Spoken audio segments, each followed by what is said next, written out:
Routine checkup आप कराओ। हमने यहाँ पे अपना कंसल्टेशन जो रखा है वो बिल्कुल फ्री रखा हुआ है। कोई भी किसी भी वर्ग का इंसान आ सकता है और अपना चेकअप करा सकता है। जो हमारा प्रोसीजर जो ट्रीटमेंट होगा उसमें हमने आपको 20 से 30% हम आपको डिस्काउंट देंगे एज पर द प्रोसीजर। फिर मेरा दर्द पीड़ घना था तो इस भाई पैर ठीक हो गया मेरा। ठीक हो गया। हाँ इन्हें साफ सफाई करी सारा सब कुछ करे। जी हाँ बढ़िया करे इंसान। अब दांत लगाएंगे हम। अब कैसा लग रहा है आपका दांत ठीक हो गया तो? मन तो भी बढ़िया लग रहा बढ़िया लग रहा है। मेरा मन भी ठीक है और बढ़िया लग रहा है। मेरा दर्द घना। जी। डॉक्टर शुभम यहाँ पर मौजूद है और डॉक्टर रिंकी भी यहाँ पर मौजूद है। उनसे जानेंगे कि भी हमारे जो प्रॉब्लम होते हैं दांतों से जुड़े वो क्यों होते हैं और कैसे होते हैं और उन्हें सेफली यानी हेल्दी कैसे रखा जाता है। तो पहले सर क्या कुछ कहना चाहेंगे, अपने दांतों की सफाई कैसे रखें?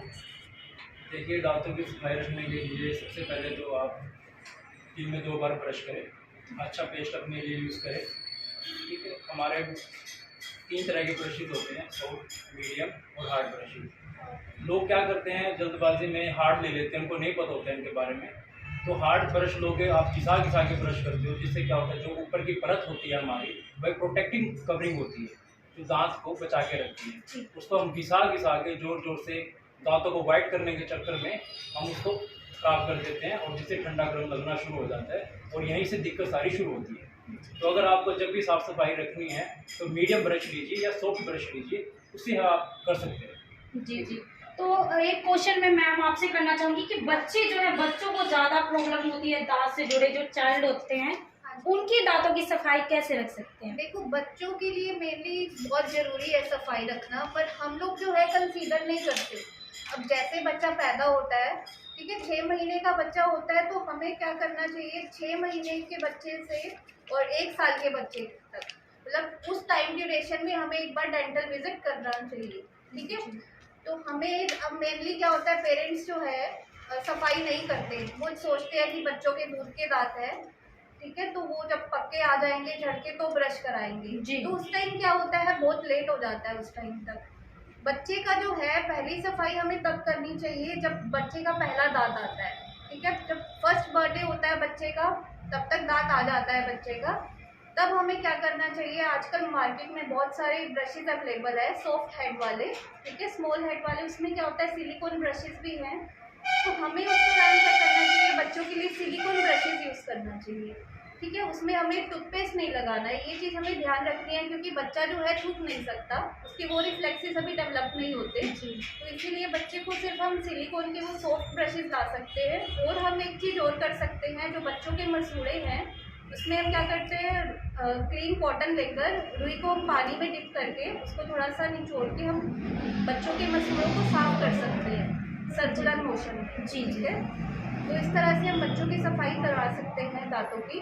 ठीक है, जब तक अब क्या होता है, जैसे बच्चा 3-4 साल का होगा तब तक हमें टूथपेस्ट यूज़ नहीं करना है, बच्चा सिंपल ब्रश करे। ठीक है, 3-4 साल के बाद हम बच्चे को जो है टूथपेस्ट अलाउ करते हैं।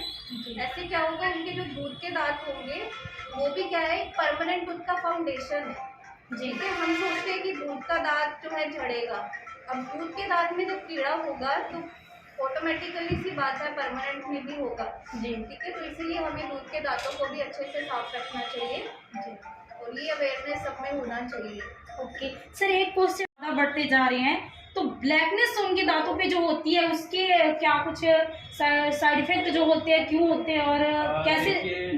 स्मोकिंग, इनको हम स्मोकिंग स्ट्रेन बोलते हैं, जो कि ब्लैकिश दाग हो जाते हैं। ठीक है, वैसे तो स्मोकिंग का ओवरऑल बॉडी पे पूरा इफेक्ट पड़ता है, लेकिन जहाँ से हम इसको कंज्यूम करते हैं सबसे पहले दांतों पे क्या करता है, हार्मफुल केमिकल्स जो होते हैं इसके वो दांतों पे चिपक जाते हैं। चिपकने के बाद वो एक परत जमाना शुरू कर देते हैं, जिसको आपने देखा भी होगा, वाइट वाइट जो अभी हमने रवि गोस्वामी जी को दिखाई है।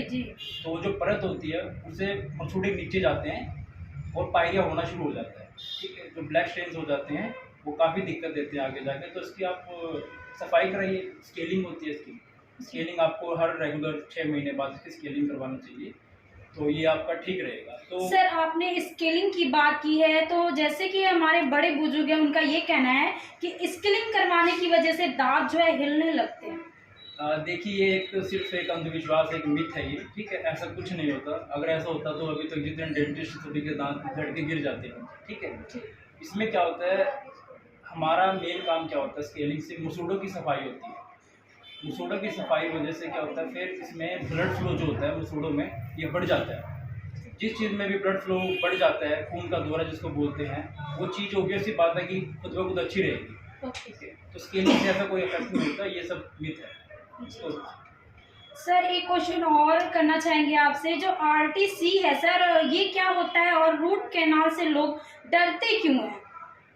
देखिए, लोगों को डेंटल प्रोसीजर से जो सबसे ज़्यादा डर लगता है वो होता है पेन से। जी उनको लगता है कि हम जाएंगे कुछ कराएंगे तो पेन होगा, ऐसा कुछ नहीं है। डेंटल में हमारा जो भी प्रोसीजर होता है, पहले एनेस्थीसिया देते हैं, सुन करते हैं, उसके बाद हम कोई प्रोसीजर शुरू करते हैं।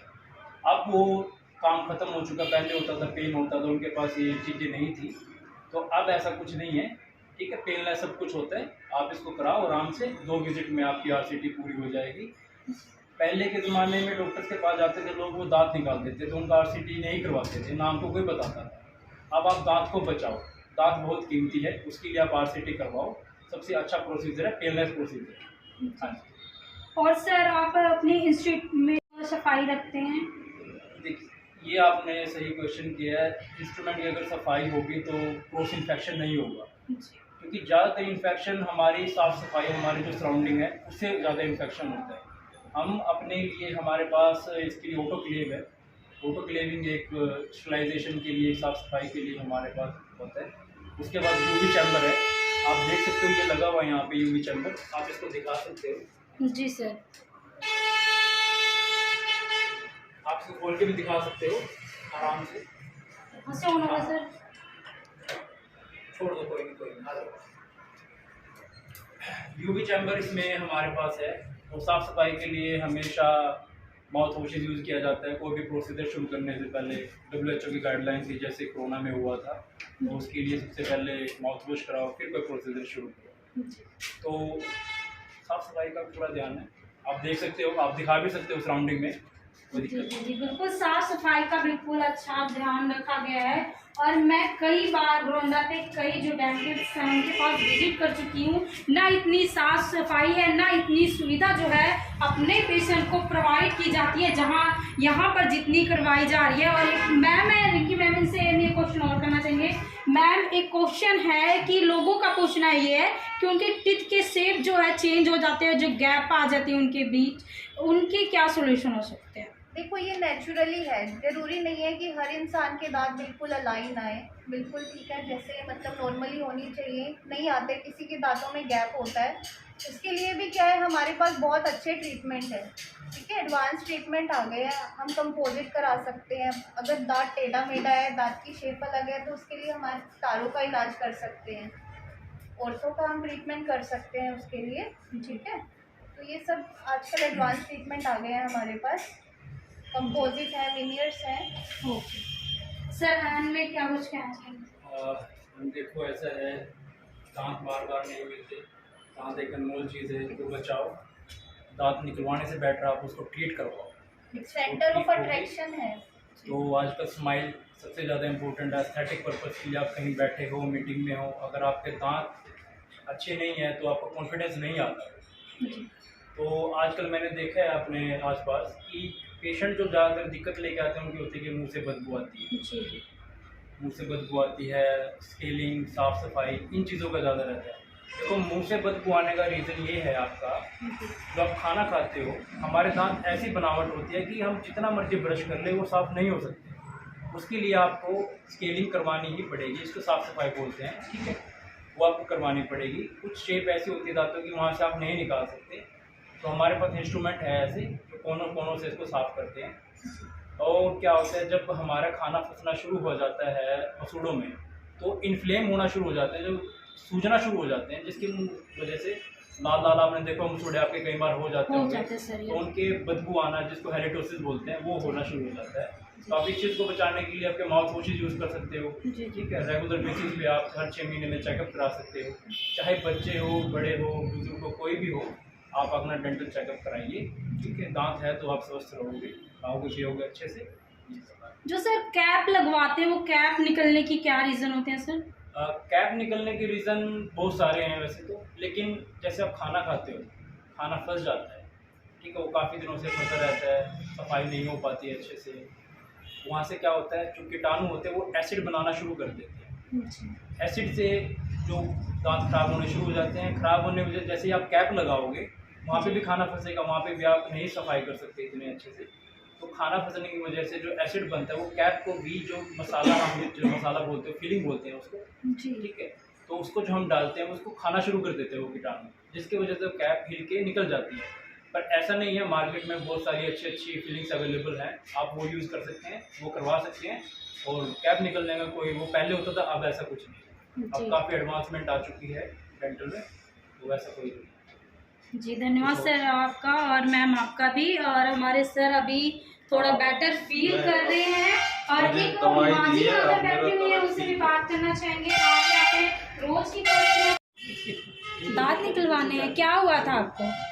मेरे तो बस 2 एक्सीडेंट हो गया था कुत्ते का, तो उसका घना कर रह गया था राम के करते यार। मेरा दान चढ़वा रखे थे लीलो खड़ी के पास, वो जो मेरा एक खुद का दान था, नहीं सपोर्ट ले रखी थी डॉक्टर ने, वो उनके दान के मैं चाह लिया, फिर वो मेरे दान निकल गए, मैं चैन पूछा मेरा जो था, फिर मेरा दर्द पीड़ घना था तो इस भाई पैर ठीक हो गया मेरा, ठीक हो गया। हाँ, इन्हें साफ सफाई करी, सारा सब वो करे जी हाँ, बढ़िया करे काम।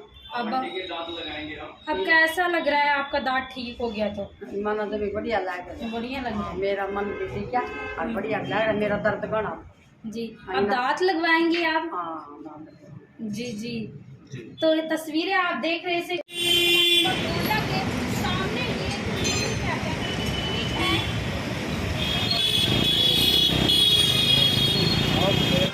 ये बड़ी बात है, ओरल हाइजीन मेंटेन कीजिए। ओरल हाइजीन मतलब मुंह की सफाई कीजिए।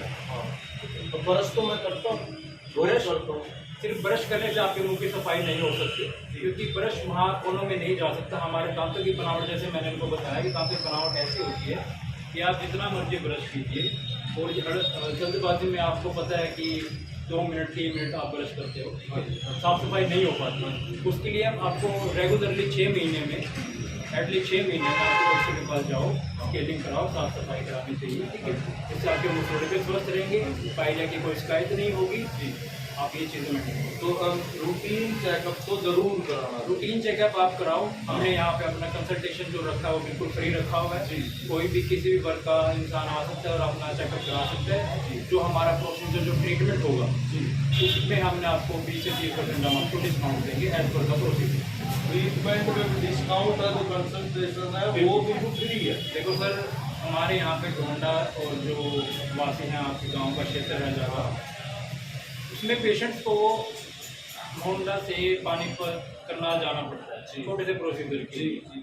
हमने एडवांस सारी चीज़ें रखी हुई हैं, एडवांस हमारे पास सब डॉक्टर्स हैं, तो कहीं बाहर जाने की जरूरत नहीं है। आपके ढोंडा में आपको सारी सुविधाएं उपलब्ध करा दी जाएंगी, और वो भी अफोर्डेबल प्राइस पे, कोई दिक्कत नहीं।